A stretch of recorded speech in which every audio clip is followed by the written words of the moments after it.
வாழ்வது மாறிட நாடிடுவோம்.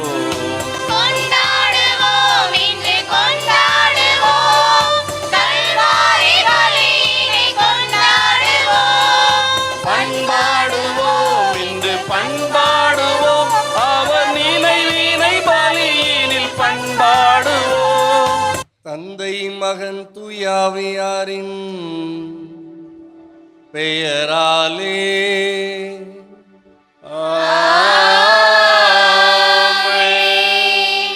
நம் ஆண்டவராகிய இயேசு கிறிஸ்துவின் அருளும் கடவுளின் அன்பும் தூயாவியாரின் நட்புறவும் உங்கள் அனைவரோடும் இருப்பதாக.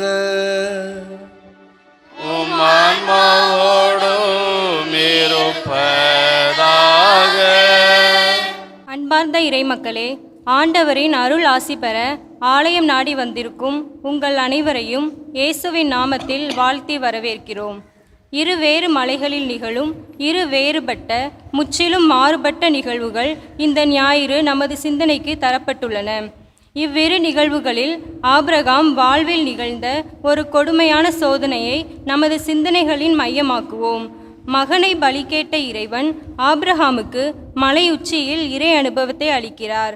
நற்செய்தியில் சொல்லப்பட்டுள்ள மற்றொரு மலையுச்சியில் சீடர்களும் இறை அனுபவம் பெறுகின்றனர். இயேசுவின் உருமாற்றம் என்ற அந்த இறை அனுபவம் பெற்ற சீடர்களிடம் இறைவன் பலியை எதிர்பார்க்கிறார். வேதனையை அனுபவித்த பின் இறை அனுபவத்தை பெறுவதும் இறை அனுபவத்தை பெற்ற பின் வேதனைகளை அனுபவிக்க தயாராவதும் வாழ்வில் நாம் சந்திக்கும் ஓர் உண்மை. மலையின் உச்சியில் இறை அனுபவம் பெற்ற அந்த அற்புத உணர்வோடு மீண்டும் மலையை விட்டு இறங்கிய சீடர்களைப் போல் நாமும் இந்த இறை அனுபவத்தை இத்திருப்பலியில் பெற்று சராசரி வாழ்வுக்கு திரும்ப வேண்டும். அங்கே மக்கள் மத்தியில் இறைவனை காணவும் அப்படி காண முடியாமல் தவிப்பவர்களுக்கு இறைவனை காட்டவும் நாம் கடமைப்பட்டிருக்கிறோம். உருமாறிய இறைமகனை கண்ணார கண்ட சீடர்களை அழைத்து கொண்டு இயேசு மலையிலிருந்து இறங்குகிறார். எதற்காக?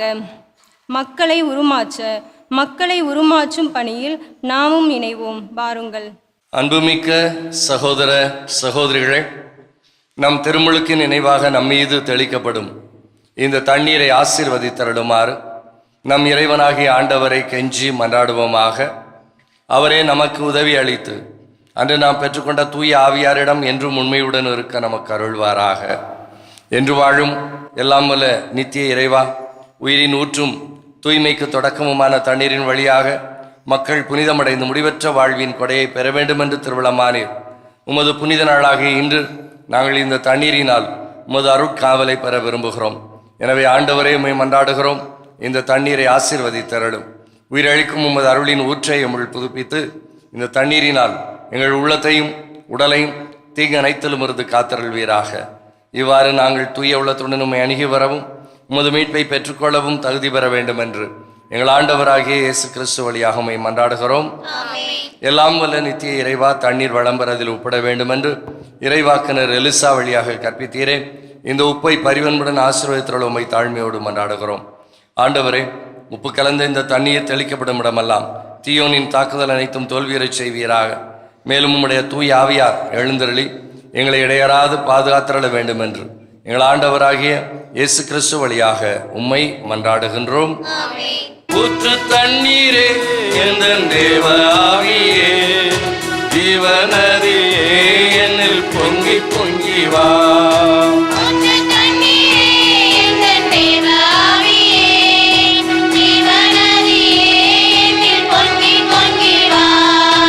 ஆசீர்வதியும் என் நேச கர்த்தரே,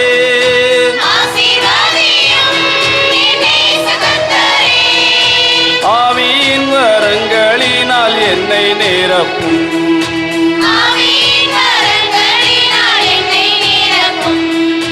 ஊற்று தண்ணீரே, எந்தன் தேவ ஆவியே, ஜீவநதியே, என்னில் பொங்கி பொங்கி வா.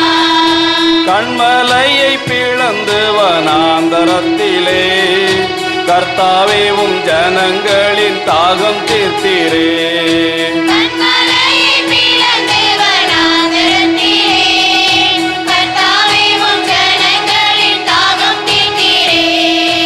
பள்ளத்தாக்கிலும் மலைகளிலும்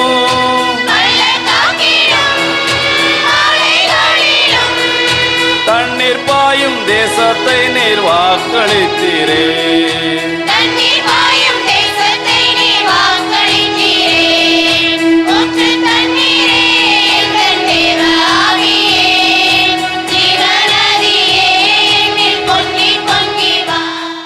எல்லாம் வல்ல இறைவன் நம் பாவங்கள், குற்றங்கள், குறைகள், பலவீனங்கள், கஷ்டங்கள், கவலைகள், கண்ணீர்கள், கடந்தொலைகள், வேதனைகள், உள்மன காயங்கள், உளவியல் பிரச்சனைகள், அடிமைத்தனங்கள், சாபங்கள், கட்டுக்கள் அனைத்திலுமிருந்து ஆண்டவர் தாமே இந்த ஞாயிறு திருப்பலியிலே நம்மை விடுவித்து நமக்கு புதிய அருள் வாழ்வை, ஆசீர்வாதங்களை தருவாராக.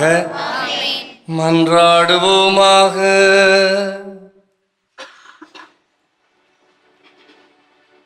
எல்லாம் வல்ல இறைவா, ஆண்டுதோறும் நாங்கள் கடைபிடிக்கும் தவக்கால அருள் அடையாள செயல்களால் கிறிஸ்துவின் மறை உண்மைகளை புரிந்து கொள்வதில் முன்னேற எங்களுக்கு உதவி அருளும். அதனால் அவற்றின் பயன்களை எங்கள் நன்னடத்தையால் பெற்றுக்கொள்ள செய்தருளும். உமோடு தூய ஆவியின் ஒன்றிப்பில் இறைவனாய் என்றென்று வாழ்ந்து ஆட்சி செய்கின்ற எங்கள் ஆண்டவரும் உம் திருமகனுமாகிய இயேசு கிறிஸ்து வழியாக உம்மை மன்றாடுகின்றோம்.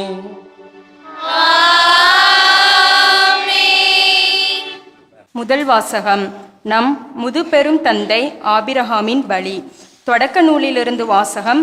அதிகாரம் 22, இறைவசனங்கள் 1-2 முடிய, மேலும் 9-13 முடிய, மேலும் 15-18 முடிய. அந்நாட்களில் கடவுள் ஆபிரகாமை சோதித்தார். அவர் அவரை நோக்கி, ஆபிரகாம் என, அவரும் இதோ அடியேன் என்றார். அவர், உன் மகனை நீ அன்பு கூறும் உன் ஒரே மகனான ஈசாக்கை அழைத்து கொண்டு மோரியா நிலப்பகுதிக்கு செல். அங்கு நான் உனக்கு காட்டும் மலைகளில் ஒன்றின் மேல் எரிபலியாக அவனை நீ பலியிட வேண்டும் என்றார். ஆபிரகாமுக்கு கடவுள் குறிப்பிட்டு சொல்லிய இடத்தை அவர்கள் அடைந்தனர். அங்கே ஆபிரகாம் ஒரு பலிபீடம் அமைத்து அதன் மேல் விறகு கட்டைகளை அடுக்கி வைத்தார். பின் தம் மகன் ஈசாக்கை கட்டி பீடத்தின் மீதிருந்த விறகு கட்டைகளின் மேல் கிடத்தினார். ஆபிரகாம் தம் மகனை வெட்டுமாறு தம் கையை நீட்டி கத்தியை கையில் எடுத்தார். அப்பொழுது ஆண்டவரின் தூதர் வானத்தினின்று ஆபிரகாம் ஆபிரகாம் என்று கூப்பிட, அவர் இதோ அடியேன் என்றார். அவர், பையன் மேல் கை வைக்காதே, அவனுக்கு எதுவும் செய்யாதே. உன் ஒரே மகனையும் எனக்கு பலியிட நீ தயங்கவில்லை என்பதிலிருந்து நீ கடவுளுக்கு அஞ்சுபவன் என்று இப்போது நான் அறிந்து கொண்டேன் என்றார். அப்பொழுது ஆபிரகாம் தம் கண்களை உயர்த்தி பார்த்தார். இதோ முச்செடியில் கொம்பு மாட்டிக்கொண்டு நின்ற ஒரு ஆட்டுக்கிடாயை கண்டார். உடனே ஆபிரகாம் அங்கு சென்று அந்த கிடாயை பிடித்து தம் மகனுக்கு பதிலாக எரிபலியாக்கினார். ஆண்டவரின் தூதர் ஆபிரகாமை வானத்தினின்று மீண்டும் அழைத்து, ஆண்டவர் கூறுவது இதுவே, நான் என் மீது ஆணையிட்டு கூறுகிறேன், உன் ஒரே மகனை எனக்கு பலியிட தயங்காமல் நீ இவ்வாறு செய்தாய். ஆதலால் நான் உன் மீது உண்மையாகவே ஆசி பொழிந்து விண்மீன்களைப் போலவும் கடற்கரை மணலைப் போலவும் உன் வழிமரபை பழுகி பெருக செய்வேன். உன் வழிமரபினர் தம் பகைவர்களின் வாயிலை உரிமையாக்கிக் கொள்வர். மேலும் நீ என் குரலுக்கு செவி கொடுத்ததனால் உலகின் அனைத்து இனத்தவரும் உன் வழிமரபின் மூலம் தங்களுக்கு ஆசி கூறிக்கொள்வர் என்றார். இது ஆண்டவர் வழங்கும் அருள்வாக்கு. உயிர் வாழ்வு நாட்டில் நான் ஆண்டவர் திருமுன் வாழ்ந்திடுவேன். உயிர் வாழ்வு நாட்டில் நான் ஆண்டவர் திருமுன் வாழ்ந்திடுவேன். மிகவும் துன்புறுகிறேன் என்று சொன்ன போதும் நான் நம்பிக்கையோடு இருந்தேன். ஆண்டவர் தம் அன்பர்களின் சாவு அவரது பார்வையில் மிகவும் மதிப்பிற்குரியது.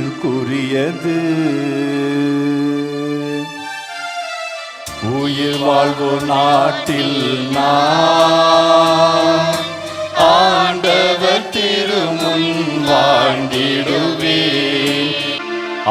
ஆண்டவரே, நான் உண்மையாகவே ஊழியன். நான் பணியாள், அடியாளின் மகன்.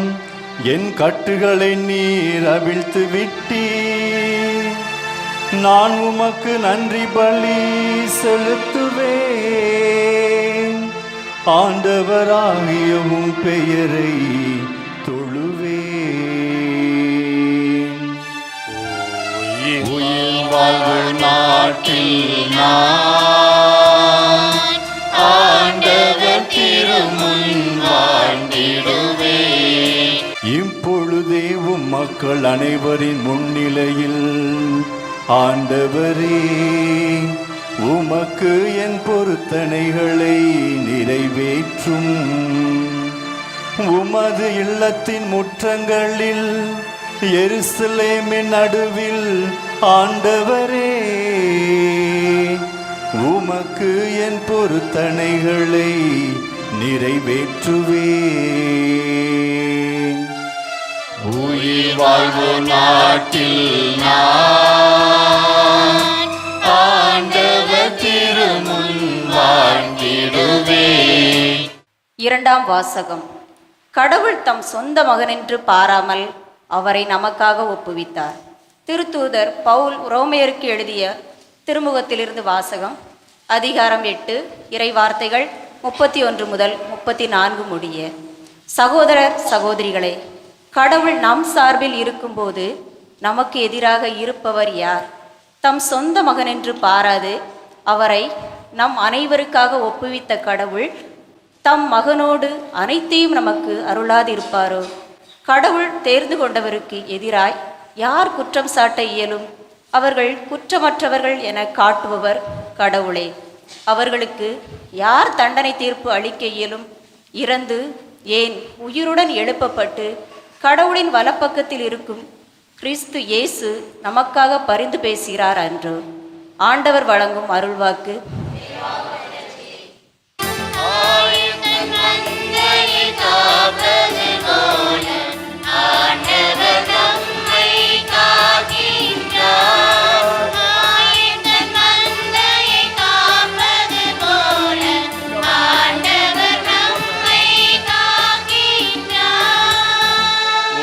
மேகத்தினின்று தந்தையின் குரலொலி கேட்டது. என் அன்பார்ந்த மகன் இவரே, இவருக்கு சேவி சாயுங்கள்.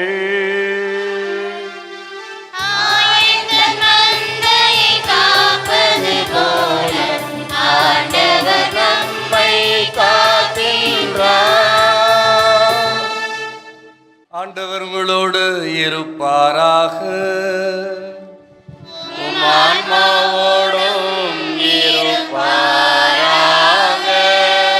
புனித மார்க்கு எழுதிய பரிசுத்த நற்செய்தியிலிருந்து வாசகம். ஆண்டவரே, மாட்சி உமக்கே. புனித மார்க்கு எழுதிய பரிசுத்த நற்செய்தி, அதிகாரம் 9, இறை வசனங்கள் 2 முதல் 10 முடிய. அக்காலத்தில் இயேசு பேதுருவையும் யாக்கோபையும் யோவானையும் அழைத்து ஓர் உயர்ந்த மலைக்கு அவர்களை மட்டும் தனிமையாக கூட்டிக் கொண்டு போனார். அங்கே அவர்கள் முன் அவர் தோற்றம் மாறினார். அவருடைய ஆடைகள் இவ்வுலகில் எந்த சலவைக்காரரும் வெளுக்க முடியாத அளவுக்கு வெள்ளை வெளேரென ஒளி வீசின. அப்போது எலியாவும் மோசேயும் அவர்களுக்கு தோன்றினர். இருவரும் இயேசுவோடு உரையாடி கொண்டிருந்தார்கள். பேதுரு இயேசுவை பார்த்து, ரபி, நாம் இங்கேயே இருப்பது நல்லது. உமக்கு ஒன்றும் மோசேக்கு ஒன்றும் எலியாவுக்கு ஒன்றுமாக 3 கூடாரங்களை அமைப்போம் என்றார். தாம் சொல்லுவது என்னவென்று அவருக்கு தெரியவில்லை. ஏனெனில் அவர்கள் மிகுந்த அச்சம் கொண்டிருந்தார்கள். அப்போது ஒரு மேகம் வந்து அவர்கள் மேல் நிழலிட, அந்த மேகத்தினின்று என் அன்பார்ந்த மைந்தர் இவரே, இவருக்கு செவிசாயுங்கள் என்று ஒரு குரல் ஒலித்தது. உடனடியாக அவர்கள் சுற்றுமுற்றும் பார்த்தார்கள். தங்கள் அருகில் இயேசு ஒருவரை தவிர வேறு எவரையும் காணவில்லை. அவர்கள் மலையிலிருந்து இறங்கி வந்து கொண்டிருந்த போது அவர், மானிட மகன் இறந்து உயிர்த்தெழும் வரை நீங்கள் கண்டதை எவருக்கும் எடுத்துரைக்க கூடாது என்று அவர்களுக்கு கட்டளையிட்டார். அவர்கள் அவ்வார்த்தையை அப்படியே மனதில் இருத்தி, இறந்து உயிர்த்தெழுதல் என்றால் என்னவென்று ஒருவரோடு ஒருவர் பேசிக்கொண்டார்கள். ஆண்டவரின் அருள்வாக்கு. கிறிஸ்துவே உமக்கு புகழ். இறைவன் இயேசு கிறிஸ்துவில் பிரியமான சகோதர சகோதரிகளே, இன்றைய நாளிலே நம் ஆண்டவர் மறுரூபம் தோற்ற மாற்றம் பெற்றதை நாம் வாசிக்க கேட்கிறோம். மலை இன்றைய முதல் வாசகத்திலே ஆபிரகாம் தன் ஒரே மகன் ஈசாக்கை அவர் மலையிலே கடவுள் தன்னிடம் கேட்டுக்கொண்டபடி பலி செலுத்துவதற்காக அழைத்துச் செல்லுகிறார்.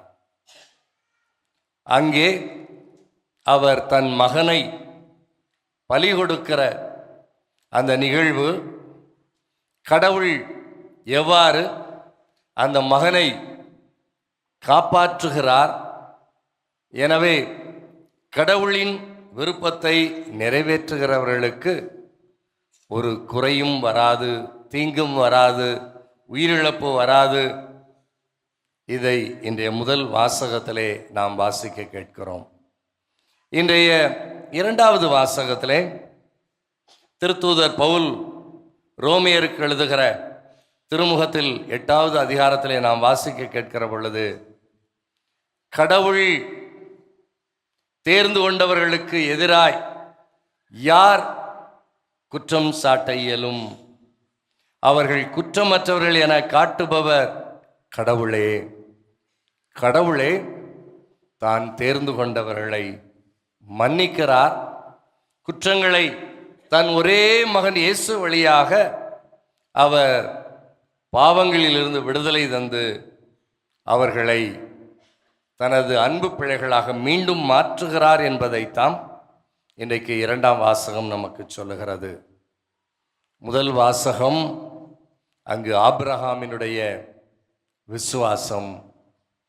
இரண்டாவது வாசகம் கடவுள் தன் ஒரே மகன் வழியாய் நம்மை மீட்கிறார் என்பதை இன்றைக்கு இரண்டாவது வாசகம் சொல்லுகிறது.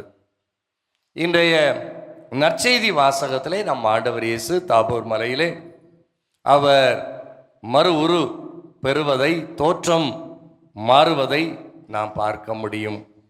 பிரியமான சகோதர சகோதரிகளே, இன்றைய தவக்கால இந்த ஞாயிறு நமக்கு கொடுக்கிற அழைப்பு என்ன? ஆபிரகாமை போல நாம் விசுவாசம் உள்ளவர்களாக இருக்க வேண்டும். பேதுருவை போல கடல் மீது நடந்து வருகிற பொழுது பயந்து விசுவாசம் இழந்து அவர் மூழ்குகிற வேளையிலே, ஆண்டவரே என்னை காப்பாற்றும் என்று அவர் ஜெபிக்கிற பொழுது, இயேசுவிடம் மன்றாடுகிற பொழுது கரம் நீட்டி அவரை பாதுகாக்கிறார். இன்றைக்கு இரண்டாம் வாசகம் அதைத்தான் சொல்லுகிறது. நாம் பாவத்தில் வீழ்ந்து விடுகிற பொழுது, விசுவாசம் குறைந்து விடுகிற பொழுது, ஆண்டவர் தம் ஒரே மகன் இயேசு வழியாய் நம்மை மீட்கிறார். எனவே கடவுள் தன் ஒரே மகன் வழியாக இந்த உலக மக்களுக்காக உயிர் கொடுக்க அவர் மனம் வந்து கருணை கொண்டு அவரை உலகிற்கு அனுப்பினார். அவர் உயிர் கொடுத்து எழுப்பப்பட்டு கடவுளின் வலப்பக்கத்தில் அவர் வீற்றிருக்கிறார் என்பதை இரண்டாவது வாசகம் நமக்கு சொல்லுகிறது. இன்றைக்கு நற்செய்தி வாசகத்திலே மறுரூபம் அடைகிற இயேசுனுடைய அந்த செயல், தோற்றம் மாற்றம் பெறுகிற இயேசுனுடைய அந்த செயல், நாம் இன்றைக்கு தவக்காலத்திலே தோற்றம் மாற வேண்டும். அத்தோடு மட்டுமல்ல, மனம் மாற வேண்டும். நாம் நற்செய்திக்கு சாட்சியம் பகர வேண்டும். நமது வாழ்வு மாற்றம் பெற வேண்டும் என்பதைத்தாம் இன்றைக்கு நற்செய்தி நமக்கு சொல்லுகிறது.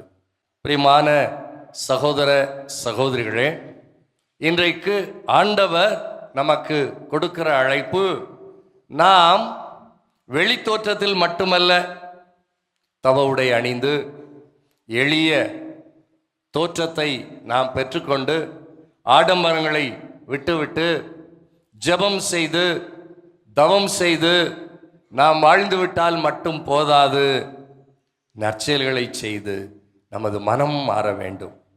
நாம் பாவத்திலிருந்து விடுதலை பெற வேண்டும். பாவ மன்னிப்பு பெற்ற நாம் இனி பாவம் செய்யாமல் கடவுளுடைய பிள்ளைகளாக வாழ வேண்டும். அதைத்தாம் இந்த நிகழ்வு நமக்கு சொல்லுகிறது. இதைத்தாம் இன்றைய நாளில் நம் ஆண்டவர் இயேசுவும் நமக்கு அழைப்பு கொடுக்கிறார். நாம் பல வேளைகளிலே நமது தோற்றத்தை மாற்றிக்கொள்கிறோம். நமது வார்த்தைகளை நாம் மற்றவர்களை கவர்ந்து விடும்படி நாம் பேசுகிறோம். ஆனால் நமது வாழ்வோ இறைவனுக்கு உகந்ததாக இருக்கிறதா? இதைத்தான் இன்றைக்கு நாம் சிந்தித்து பார்க்க வேண்டும். நமது வார்த்தை அல்ல நமது வாழ்வு, நமது சொல் அல்ல நமது செயல், இவை மாற்றம் பெற வேண்டும் என்பதைத்தான் இன்றைக்கு இயேசுனுடைய தோற்றம் மாற்ற பெருவிழா நமக்கு அழைப்பு கொடுக்கிறது. இயேசு ஏன் தோற்றம் மாறினார்? அதற்கு அடிப்படை காரணம் என்ன என்றால், இயேசு தனது சாவை தனது அப்போஸ்தலர்களுக்கு எடுத்துச் சொல்லுகிறார். நான் சாக வேண்டும். ஏன் சாக வேண்டும்? இந்த மக்களுடைய பாவங்களை மன்னிப்பதற்காக, என் தந்தையின் விருப்பத்தை நிறைவேற்றுவதற்காக நான் என் உயிரை கொடுக்க வேண்டும். நான் இறந்து அடக்கம் செய்யப்பட வேண்டும். 3ஆம் நாள் உயிர் தழுவேன் என்று மக்களுக்கு அப்போஸ்தலர்களுக்கு சொல்லுகிற பொழுது அவர்கள் அதை ஏற்றுக்கொள்ள முடியவில்லை, அறிந்து கொள்ள முடியவில்லை, அதை புரிந்து கொள்ள முடியவில்லை. எனவேதான் இயேசு தான் எப்படிப்பட்டவர் என்பதை அவர்களுக்கு எடுத்து காட்டி, நீங்கள் பயப்பட வேண்டாம், நான் இறந்து உயிர் தெழுவேன், நான் உங்களோடு எந்நாளும் இருப்பேன், நான் எத்தகைய வல்லமை உடையவன், நான் தந்தையினுடைய மகன் என்பதை இந்த தோற்ற மாற்றத்திலே அப்போஸ்தலர்களுக்கு வெளிப்படுத்தி அவர்களுக்கு விசுவாசத்தை உறுதிப்படுத்துகிறார். விசுவாசத்தில் அப்போஸ்தலர்களை உறுதிப்படுத்துவதற்காகவே நம் ஆண்டவர் இயேசு தோற்றம் மாறுகிறார். பிரியமான சகோதர சகோதரர்களே, தாபோர் மலைக்கு போகிறார். அங்கே அவர் 3 அப்போஸ்தலர்களை அழைத்து செல்லுகிறார். பேதுரு, யோவான், யாக்கோபு, இவர்கள் 3 பேர் முன்னிலையிலும் நம் ஆண்டவர் இயேசு தோற்றம் மாறுகிறார். அவரது முகம் பிரகாசமாக மாறுகிறது. அவரது ஆடை வெள்ளை வெளியேறன அது மாற்றம் பெறுகிறது. அவர் மோசேயோடும் எலியாவோடும் பேசிக்கொண்டிருக்கிறார். இதை பார்க்கிற அந்த அப்போஸ்தலர்கள் பிரமித்து போகிறார்கள். சாதாரண மனிதராக நாம் பார்த்த இவர் இத்தகைய ஆற்றல் பொருந்தியவராக, வல்லமை பொருந்தியவராக இருக்கிறாரே, இவர் நிச்சயமாக கடவுளுடைய மகனாகத்தான் இருக்க வேண்டும். இவர் சொல்லுகிற வார்த்தைகள் எல்லாம் உண்மையாகத்தான் இருக்க வேண்டும். ஏனென்றால் அவர் சொல்லுகிறவர் மட்டுமல்ல, செய்கிறவரும் கூட. எனவே அவரது உயிர்ப்பு என்பது, அவரது இறப்பு என்பது நிச்சயமாக நடைபெற வேண்டும் என்பதை அவர்கள் உணர்ந்து கொள்ளுகிறார்கள். பிரியமான சகோதர சகோதரர்களே, அந்த வேளையில் தாமே பேதுரு சொல்லுகிறார், உமக்கொன்றும் மோசைக்கொன்றும் எலியாவுக்கொன்றுமாக 3 கூடாரங்களை அமைப்போம். இங்கே நாம் பார்க்கிற பொழுது அவர் தனக்கென்று இல்லை, இங்கு இருப்பது எத்துணை நலம் என்று சொல்லி இயேசுவுக்கும் மோசேக்கும் எலியாவுக்கும் கூடாரம் அமைப்பதாக பேதுரு சொல்லுகிறார். பிரியமான சகோதர சகோதரிகளே, தன்னை விட்டுவிட்டு அவர் இயேசுவை பார்க்கிறார், கடவுளின் மகனை பார்க்கிறார், இறந்தவர்களை பார்க்கிறார். அவர்களை பார்க்கிற அந்த மகிழ்ச்சி, நிறைவு, விசுவாசம் கொள்கிறார். எனவே இங்கேயே இருப்பது நலம் என்று சொல்லுகிறார். பிரியமான சகோதர சகோதரிகளே, இயேசுவோடு நாம் இருக்கிற பொழுது நமக்கு எந்த குறையும் இல்லை. இதைத்தான் 2ஆம் வாசகம் நமக்கு சொல்லுகிறது. நாம் ஆண்டவரோடு இருக்கிற பொழுது நமக்கு எந்த குறையும் இல்லை. ஆண்டவரோடு நாம் எப்படி இருப்பது? விசுவாசத்தில் நாம் இருக்க வேண்டும். ஆண்டவரோடு நாம் எப்படி இருப்பது? நம் பாவங்களுக்கு மனம் வருந்தி மன்னிப்பு பெற்று நாம் புது வாழ்வு வாழ வேண்டும். நாம் ஆண்டவரோடு எப்படி இருப்பது? நம்மை முழுவதும் ஆண்டவருக்கு கையளிக்க வேண்டும். இதைத்தான் இன்றைக்கு முதல் வாசகத்திலே பார்க்கிறோம். ஆண்டவர் தாமே ஆபிரகாமோடு அவர் உடன்படிக்கை செய்து கொள்கிறார். உன் சந்ததியை கடல் மணலை போல பலுக பெருகச் செய்வேன், உன் சந்ததியை வானத்து விண்மீன்களைப் போல பலுக பெருகச் செய்வேன். ஆண்டவர் கொடுத்த வாக்குறுதி, செய்து கொண்ட உடன்படிக்கை. ஆனால் ஆபிரகாமுக்கு ஆண்டவர் கொடுத்ததோ ஒரே மகன் ஈசாக்கு. ஆண்டவர் ஆபிரகாமிடம் கேட்கிறார், உன் ஒரே மகனை நீ எனக்கு பலிகொடு என்று கேட்கிறார். ஆபிரகாமும் கடவுளுக்கு தான் கொடுத்த வாக்குறுதியை அவர் நிறைவேற்ற, ஆம் என்று சொன்ன தனது வாக்குறுதியை நிறைவேற்ற தன் மகனை அழைத்து செல்லுகிறார். மகனும் தந்தையிடம் கேட்கிறார், அப்பா, எரிப்பதற்கு விறகு கட்டைகள் இருக்கிறது, அந்த கட்டைகளை எரிப்பதற்கு நம்மிடம் தீ இருக்கிறது, ஆனால் அங்கு பலியிடுவதற்கு விலங்கு எங்கே, ஆடு எங்கே என்று அங்கு கேட்கிற பொழுது அந்த தந்தையினுடைய மனநிலை எப்படி இருந்திருக்க வேண்டும். இருப்பினும் தன் ஒரே மகனை பலி கொடுக்க ஆபிரகாம் துணிந்தார். அத்தகைய விசுவாசம் கொண்டிருந்தார். கடவுளுக்கு கொடுத்த வாக்குறுதியை தான் ஒருபோதும் மீற மாட்டேன் என்பதில் உறுதியாக இருந்தார். மகனை அங்கு கொண்டு செல்லுகிறார். அங்கு மலையிலே விறகு கட்டைகளை அடுக்கி அதில் தன் மகனை கட்டி வாளை ஓங்கி வெட்ட பலி கொடுக்க போகிற பொழுது அங்கு ஆண்டவரது குரல் கேட்கிறது, உன் வாளை நீ உன் மகன் மீது உயர்த்தாதே, அதை கீழே இறக்கிவிடு. அங்கு கொம்பு மாட்டிக்கொண்டிருக்கிற ஒரு ஆட்டை நீ பிடித்து வந்து இவனுக்கு பதிலாக பலிகொடு என்று ஆண்டவர் ஆபிரகாமுக்கு அழைப்பு கொடுக்கிறார். ஆபிரகாம் அங்கு ஆட்டை கொண்டு வந்து பலி கொடுக்கிறார். பிரியமான சகோதர சகோதரிகளே, கடவுள் கொடுத்த வாக்குறுதி அவர் ஒருபோதும் மீறுவதில்லை. ஆண்டவர் செய்து கொண்ட உடன்படிக்கையை அவர் ஒருபோதும் மீறியதில்லை. இதைத்தாம் முதல் வாசகத்திலே நாம் பார்க்கிறோம். அதைத்தாம் ஆபிரகாமிடமும் நாம் பார்க்கிறோம். ஆண்டவருக்கு ஆம் என்று பதில் கொடுத்த ஆபிரகாம் தன் ஒரே மகன் ஈசாக்கை பலி கொடுக்க அவர் துணிந்தார். அத்தகைய விசுவாசம், இந்த விசுவாசம் நம்மிடம் இருக்க வேண்டும். தந்தை அவர் நம்மை மீட்பதற்காக தன் ஒரே மகனை இந்த உலகத்திற்கு அனுப்பினார். இயேசு ஆண்டவர் எவ்வாறு கீழ்ப்படிந்தார், அவரது விசுவாசம் எப்படி இருந்தது? இந்த 2ஆம் வாசகத்தில் நாம் பார்க்கிற பொழுது அவர் தந்தையின் கட்டளைக்கு கீழ்ப்படிந்தார். தந்தையின் விருப்பத்தை தனது வாழ்விலே நிறைவேற்றினார். தானே மனமும் வந்து தன் உயிரை உலக மக்களுக்காக நமக்காக தந்தார். எனவே தந்தை அவரை தனது வலப்பக்கத்தில் வீற்றிருக்கிற அந்த ஆசீர்வாதத்தை வழங்கினார். நாமும் இன்றைக்கு நம் பாவங்களை விட்டுவிட்டு தந்தையின் விருப்பத்தை நாம் அறிந்து அதை நிறைவேற்றுகிற பொழுது, நம் ஆண்டவர் இயேசு வாழ்ந்து காட்டிய வாழ்வை நாம் வாழுகிற பொழுது நிச்சயமாக நாம் விண்ணக மகிமையில் இடம்பெற முடியும். நமது விசுவாசம் நமக்கு இறை அரசில் பங்கு தரும் என்பதைத்தான் இன்றைக்கு 2ஆம் வாசகம் நமக்கு சொல்லுகிறது. பிரியமான சகோதர சகோதரிகளே, இன்றைக்கு நற்செய்தி வாசகம். நாமும் தோற்ற மாற்றம் மட்டுமல்ல, மனமாற்றம் பெற வேண்டும். மனநிலையில் நாம் மாற்றம் பெற வேண்டும். நமது வாழ்வில் நாம் மாற்றம் பெற வேண்டும். நமது விசுவாசத்தில் நாம் உறுதி பெற வேண்டும். இதற்கு இன்றைக்கு நற்செய்தியில் நாம் வாசிக்கிற பொழுது, எப்பொழுது இயேசு தோற்றம் மாறுகிறாரோ விண்ணிலிருந்து குரல் ஒலிக்கிறது, இதோ என் அன்பார்ந்த மகன், இவரில் நான் பூரிப்படைகிறேன், இவருக்கு செவிசாயுங்கள். அங்கு மேகம் நிழலிடுகிறது. பிரியமான சகோதர சகோதரிகளே, நாமும் இன்றைக்கு வாழ்வு மாற்றம் பெறுகிற பொழுது, பாவத்திற்கு மனம் வருந்தி மன்னிப்பு பெறுகிற பொழுது, தந்தை விண்ணிலிருந்து குரல் எழுப்பி, இதோ என் அன்பார்ந்த மகன் என்னை தேடி வந்திருக்கிறான், மனம் திரும்பி மன்னிப்பு பெற்று புது வாழ்வு பெறுவதற்காக விசுவாசத்தோடு வந்திருக்கிறான் என்று சொல்லி நம்மை அன்போடு ஏற்றுக்கொள்ளுகிறார். மக்கள் முன்னிலையில் நம்மை அவர் அறிமுகப்படுத்துகிறார்.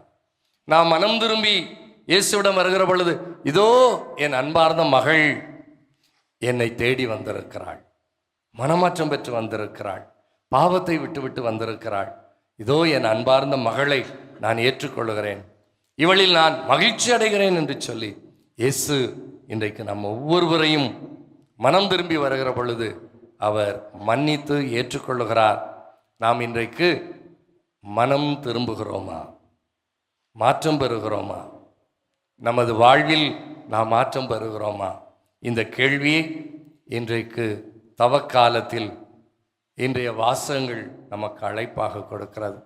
பிரியமான சகோதர சகோதரிகளே, இன்றைய நாளில் இன்றைய முதல் வாசகத்தில் நாம் வாசிக்க கேட்டது போல ஆபிரகாமினுடைய வாழ்வு, இன்றைய இரண்டாம் வாசகத்தில் நாம் வாசிக்க கேட்டது போல தந்தையின் அன்பு மகன் நம் ஆண்டவர் இயேசு கிறிஸ்துனுடைய வாழ்வு, இன்றைக்கு நற்செய்தி வாசகத்திலே நாம் வாசிக்க கேட்டது போல இயேசுனுடைய தோற்றமாற்றம், அப்போஸ்தலர்களின் விசுவாச உறுதிப்பாடு, நாம் இங்கேயே இருப்பது நல்லது என்று சொன்ன பேதுருவின் அந்த விசுவாச அறிக்கை, அத்தோடு மட்டுமல்ல தந்தையினுடைய அந்த மகிழ்ச்சி குரல், தந்தை மகனை வெளிப்படுத்துகிற அந்த குரல், நீங்கள் எல்லோரும் என் மகனுக்கு செவி கொடுங்கள் என்ற அழைப்பு, இதை இன்றைக்கு நாம் அறிந்து கொண்டு மகனுக்கு செவி கொடுக்க வேண்டும். நாம் வாழ்வில் தீயதை, தீமையை, பாவத்தை, உலகப்போக்கை விட்டுவிட்டு நாம் ஆண்டவர் இயேசுனுடைய வார்த்தையை வாழ்வாக்கி இயேசுவின் அன்பு பிள்ளைகளாக வாழ இந்த திருப்பலியிலே நாம் பக்தியோடு மன்றாடுவோம். நாம் அனைவரும் கண்களை மூடுவோம். இந்த நாளிலே கடவுளுக்கு நாம் கீழ்ப்படிய முதல் வாசகத்திலே நாம் வாசிக்க கேட்டது போல ஆபிரகாம் தன் ஒரே மகன் ஈசாக்கை பலி கொடுக்க துணிந்தது போல நாமும் கடவுளுக்காக எதையும் கொடுக்க, நம் உயிரையும் கொடுக்க நாம் தயார் என்ற மனநிலையோடு, அத்தகைய கடவுள் மீது கொண்டிருக்கிற விசுவாசத்தில் நாம் உறுதியடைந்தவர்களாக வாழ நாம் அன்றாடுவோம். இரண்டாவது வாசகத்திலே நம் ஆண்டவர் இயேசு நமக்காக உயிர் கொடுத்தார். அவரே மனம் திரும்பி வருகிற நம்மை அவரது இரத்தத்தால் கழுவி புதிய வாழ்வில் நமக்கு இடம் தந்து நம்மை அவர் ஏற்றுக்கொள்ளுகிறார். இறையரசில், விண்ணரசில் நமக்கு பங்கு தருகிறார். அதை பெற்றுக்கொள்ள நாம் எத்தகைய வாழ்வு முறையை பெற்றுக்கொள்ளுகிறோம்? அதே வேளையிலே இயேசு உருமாற்றம் பெற்றது போல, தோற்றமாற்றம் பெற்றது போல இன்றைக்கு நமது வாழ்விலும் பாவ வாழ்வை விட்டுவிட்டு பரிசுத்த வாழ்வை நாம் பெற்றுக்கொண்டு உருமாற்றம் பெற்றவர்களாக, இயேசுவோடு நாம் இருக்கிறவர்களாக, இன்னும் சிறப்பாக தந்தை தனது மகனை வெளிப்படுத்தியது போல நம் ஒவ்வொருவரையும் அவர் வெளிப்படுத்தி நம்மில் மகிழ்ச்சி கண்டு இயேசுவில் நாம் விசுவாசம் கொண்டிருக்கிறோம் என்பதை அவர் அறிந்து நம்மை பாராட்ட நமக்கு அருள் தர திருப்பலியில் மன்றாடுவோம். ஆமென். எழுந்து நின்று விசுவாசத்தை அறிக்கையிட்டு பாடுவோம்.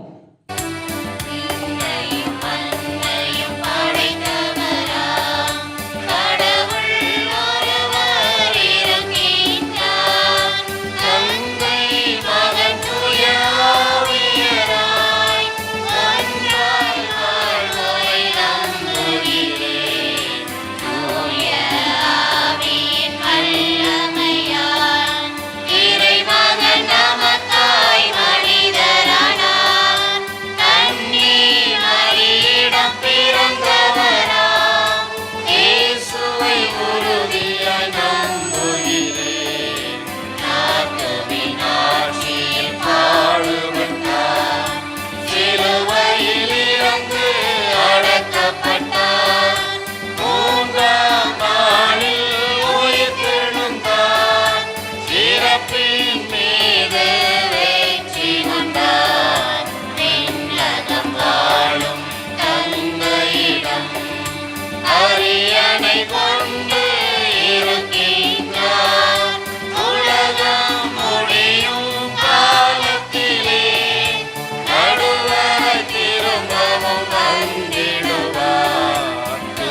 அன்புமிக்க சகோதர சகோதரிகளே, நமது மன்றாட்டுக்களை இறைவனிடம் பக்தியோடு எடுத்துரைப்போம்.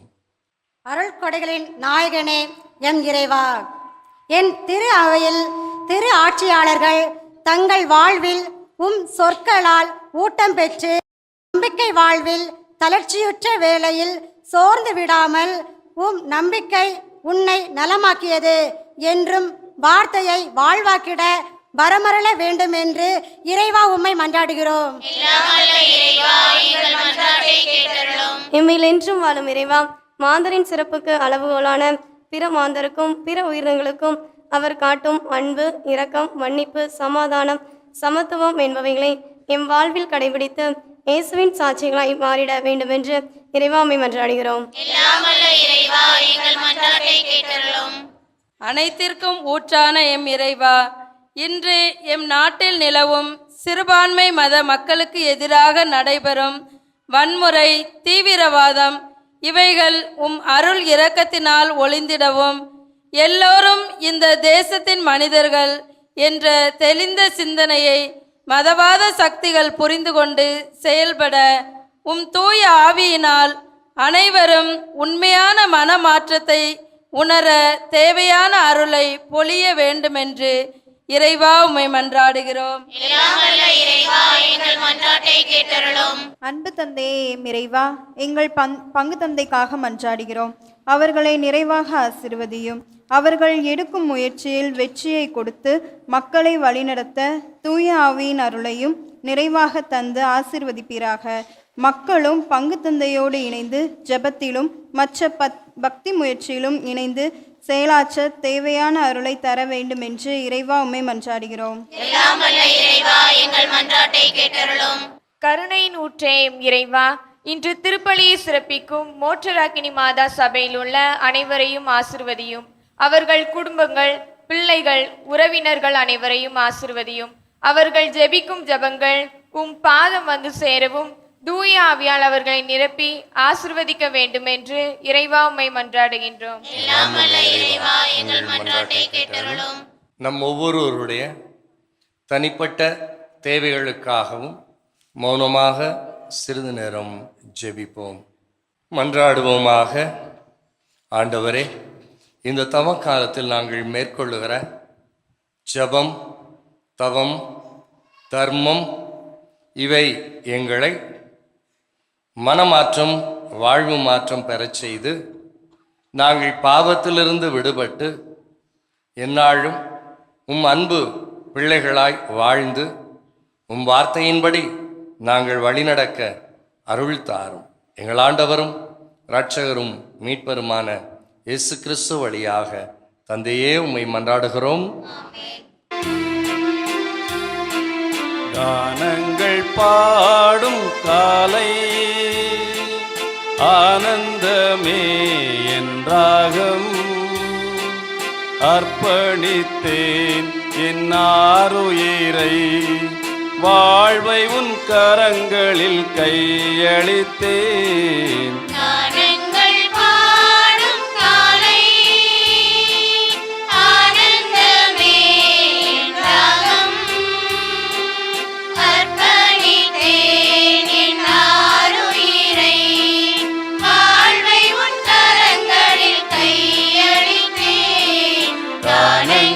பாடும் காலை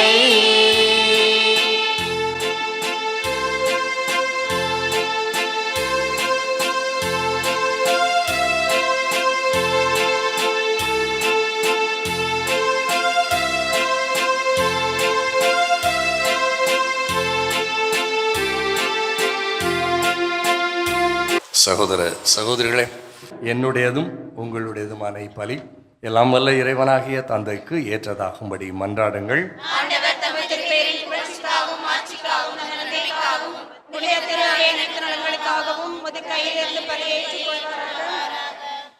ஆண்டவரே, இக்காணிக்கைகளை திருமுன் கொண்டு வந்து புனிதமிக்க அருளடையாள கொண்டாட்டத்தை தொடங்குகின்றோம்.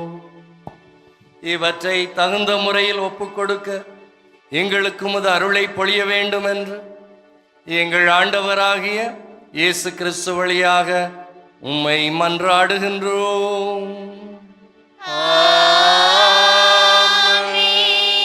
ஆண்டவர் உங்களோடு இருப்பாராக.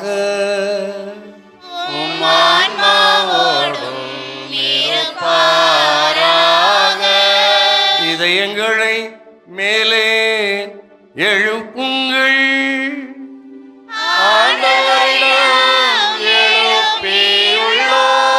நம் இறைவனாகிய ஆண்டவருக்கு நன்றி கூறுவோம். அதே தகுதியும் நீதியுமானதே.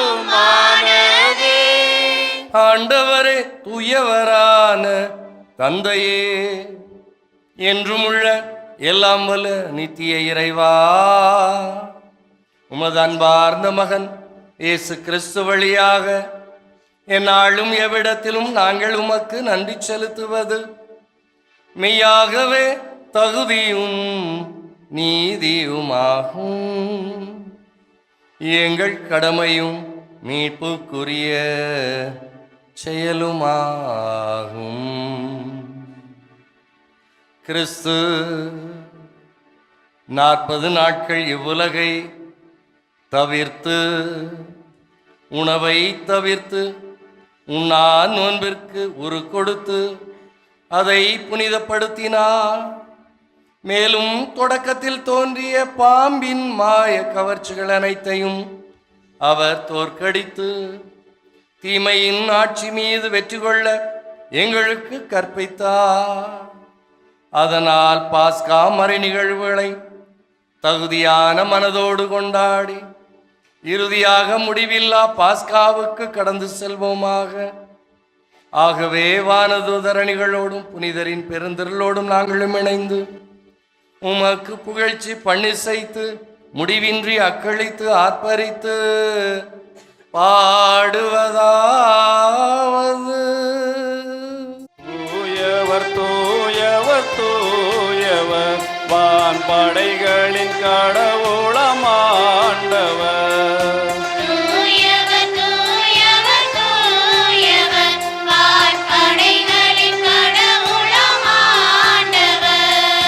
விண்ணகமும் மண்ணகமும் உமது மாட்சியால் நிறைந்துள்ளன.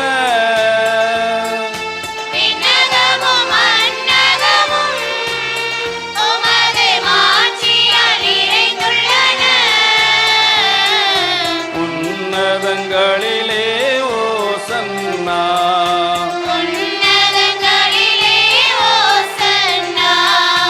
ஆண்டவர் பெயரால் வருகிறவர் ஆசி பெற்றவர்.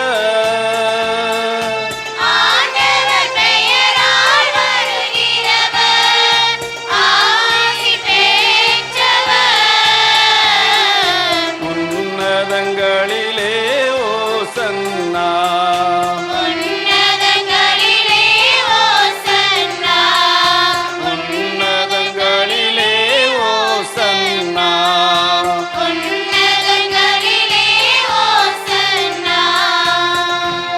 ஆண்டவரே, நீர் மெய்யாகவே தூயவர். உம்முடைய படைப்புகள் எல்லாம் உம்மை புகழ்வது தகுமே. ஏனெனில் உம் திருமகனாகிய எங்கள் ஆண்டவர் இயேசு கிறிஸ்து வழியாக தூய ஆவியாரின் செயலாற்றலால் அனைத்தையும் உய்வித்து தூய்மைப்படுத்துகின்றேன். கதிரவன் தோன்றி மறையும் வரை உமது திருப்பெயருக்கு தூய காணிக்கையை ஒப்புக் கொடுக்குமாறு உமக்கன மக்களை இடையராது ஒன்று சேர்த்து வருகிறேன். எனவே ஆண்டவரே, உமக்கு அர்ப்பணிக்க நாங்கள் கொண்டு வந்துள்ள இக்காணிக்கைகளை அதே தூய ஆவியால் தூய்மைப்படுத்த வேண்டுமென்று உம்மை தாழ்மையோடு மன்றாடுகின்றோம். இவ்வாறு உம் திருமகனாகிய எங்கள் ஆண்டவர் இயேசு கிறிஸ்துவின் திரு உடலும் திரு இரத்தமுமாக எங்களுக்கு இவை மார்வனவாக அவர் பணித்தவாறே இம்மறை நிகழ்வுகளை கொண்டாடுகின்றோம். ஏனெனில் அவர் காட்டிக் கொடுக்கப்பட்ட இரவில் அப்பத்தை எடுத்து உமக்கு நன்றி செலுத்தி ஆசி வழங்கி அதை பிட்டு தம் சீடர்களுக்கு அளித்து அவர் கூறியதாவது: அனைவரும் இதிலிருந்து பெற்று உண்ணுங்கள். ஏனெனில் இது உங்களுக்காக கையளிக்கப்படும் என் உடல்.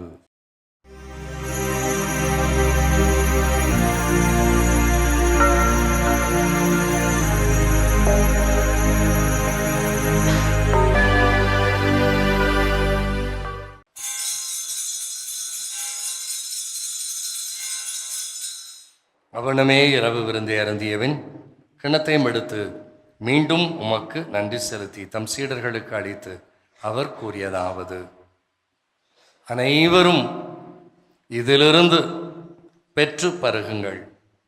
ஏனெனில் இது புதிய நிலையான உடன்படிக்கைக்கு உரிய என் இரத்தத்தின் கிண்ணம். இது பாவ மன்னிப்புக்கென்று உங்களுக்காகவும் பலருக்காகவும் சிந்தப்படும். இதை என் நினைவாக செய்யுங்கள்.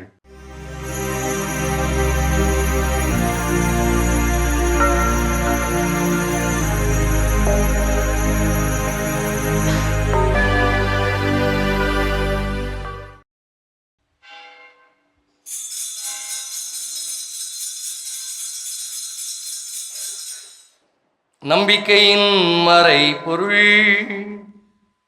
ஆண்டவரே, நீர் வருமளவும் உமது இறப்பினை அறிக்கையிடுகின்றோம், உமது உயிர்ப்பினையும் எடுத்துரைக்கின்றோம். ஆகவே ஆண்டவரே, உம் திருமகனின் மீட்பளிக்கும் பாடுகளையும் வியப்புக்கு உரிய உயிர்ப்பையும் முன்னேற்றத்தையும் நாங்கள் நினைவு கூறுகின்றோம். இவன் மீண்டும் வருவார் என எதிர்பார்த்திருக்கும் நாங்கள் இப்புனிதமான உயிருள்ள திருப்பலியை நன்றி செலுத்தி உமக்கு ஒப்புக் கொடுக்கின்றோம். உம் திரு அவையின் காணிக்கையை கண்ணோக்கியருள உம்மை தாழ்மையோடு மன்றாடுகின்றோம். இத்திருப்பலியினால் நீர் உளங்கனிய திருவுளமானீர். இவ்வாறு உம்முடைய திருமகனின் திருவுடல் திரு இரத்தத்தால் ஊட்டம் பெறும் நாங்கள் அவருடைய தூய ஆவியால் நிரப்ப பெற்று கிறிஸ்துவுக்குள் ஒரே உடலும் ஒரே உள்ளமும் உடையவராக விளங்கச் செய்வீராக. இவரே எங்களை உமக்கு என்றும் காணிக்கையாக்குவாராக. இவ்வாறு உம்மால் தேர்ந்து கொள்ளப்பட்டவர்களோடு முதலாக புனிதமிக்க கன்னியும் கடவுளின் தாயுமான தூய மரியா, அவருடைய கணவரான புனித சூசையப்பர், புனித திருத்தூதர்கள், மாட்சிமிகு மறைசாட்சியர், மற்ற புனிதர்கள் அனைவரோடும் நாங்கள் உரிமை பேற்றுக்கு தகுதியுடையோர் ஆவோமாக. இவர்களின் வேண்டுதலால் நாங்கள் எப்பொழுதும் உமது உதவியை பெறுவோம் என உறுதியோடு இருக்கின்றோம். ஆண்டவரே, எங்களை உம்மோடு ஒப்புரவாக்கும் இத்திருப்பலி உலகுக்கெல்லாம் அமைதியும் மீட்பும் தர வேண்டும் என மன்றாடுகின்றோம். இவ்வுலகில் பயணம் செய்யும் உமது திரு அவையை சிறப்பாக அடியாராகிய எங்கள் திருத்தந்தை பிரான்சிஸ், எங்கள் ஆயர் அண்டனிசாமி, ஏனைய ஆயர்கள், திருநிலையினர், உமக்கு சொந்தமான மக்கள் ஆகிய அனைவரையும் நம்பிக்கையிலும் அன்பிலும் உறுதி பெறச் செய்வீராக. நீர் விரும்பியபடி உம் திருமுன் நிற்கின்ற இக்குடும்பத்தின் வேண்டல்களுக்கு கனிவுடன் செவிசாய் தரலும். கனிவுள்ள தந்தையே, எங்கும் சிதறண்டு இருக்கும் உம்முடைய பிள்ளைகளை கனிவுடன் உம்மோடு சேர்த்து கொள்ளும். இறந்து போன எங்கள் சகோதர சகோதரிகளையும் உமக்கு உகந்தவராய் வாழ்ந்து இவ்வுலகை விட்டு சென்ற அனைவரையும் உமது ஆட்சியில் கனிவுடன் ஏற்றருளும். நாங்களும் அங்கு வந்து சேர்ந்து அவர்களோடு உமது மாட்சியால் என்றும் மன நிறைவு அடைவோம் என எங்கள் ஆண்டவராகிய இயேசு கிறிஸ்து வழியாக எதிர்நோக்கி இருக்கின்றோம். இவர் வழியாகவே நீர் உலகுக்கு எல்லா நன்மைகளையும் வழங்குகின்றீர். இவர் வழியாக இவரோடு இவரில் எல்லாம் வல்ல இறைவனாகிய தந்தையே, தூயாவியாரின் ஒன்றிப்பில் எல்லா புகழும் மாட்சியும் என்றென்றும் உமக்கு உரியதே.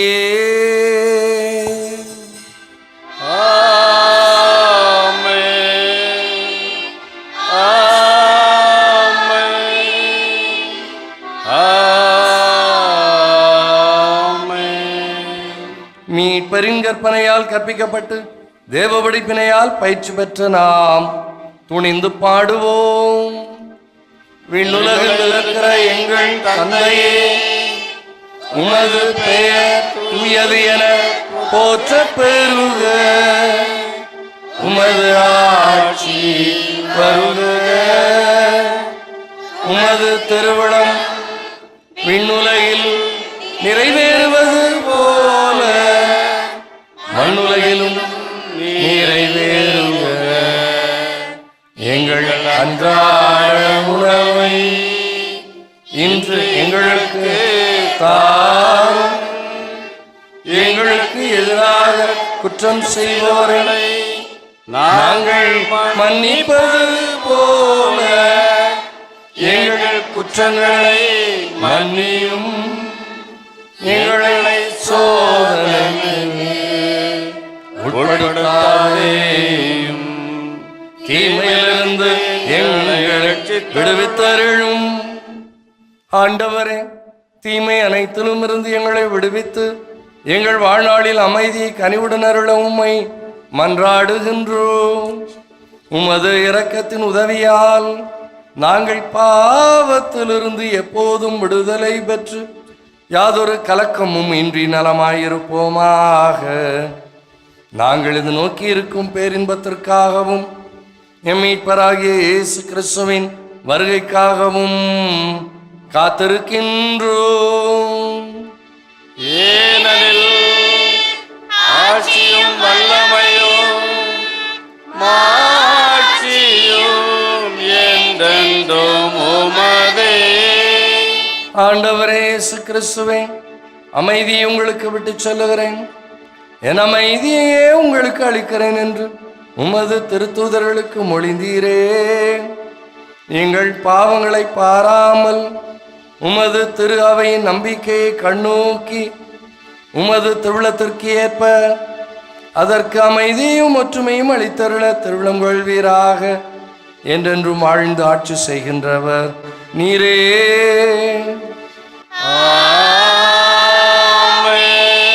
ஆண்டவருடைய அமைதி உங்களோடு என்றும் இருப்பதாக.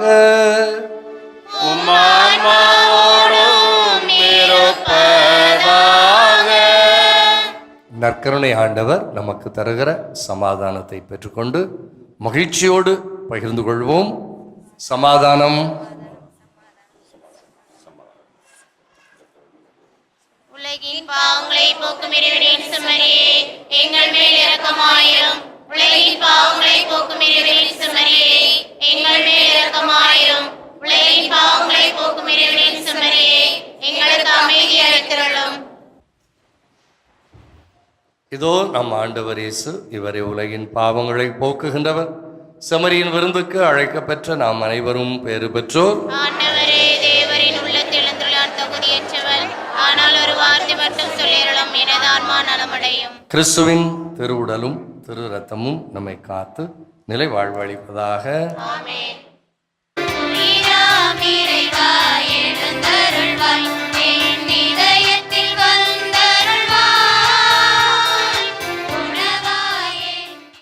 மன்றாடுவோமாக.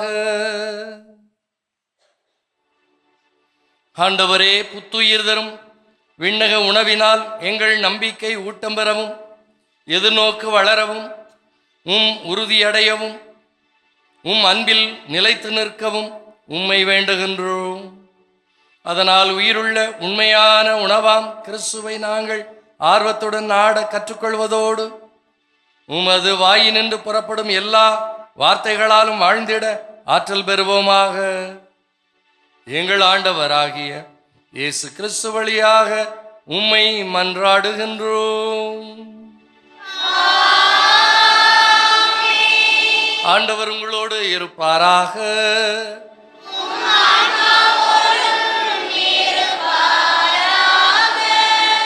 எல்லாம் வல்ல இறைவன் தந்தை மகன் தூயாவியார் உங்களை ஆசீர்வதிப்பாராக. சென்று வாருங்கள், திருப்பலி நிறைவேறிற்று.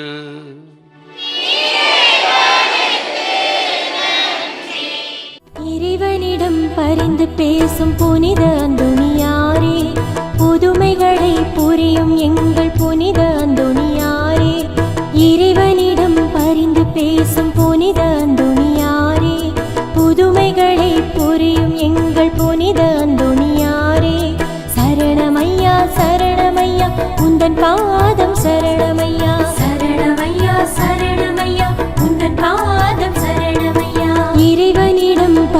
பேசும் புனித அந்தோணியாரே புதுமைகளை புரியும் எங்கள் புனித அந்தோணியாரே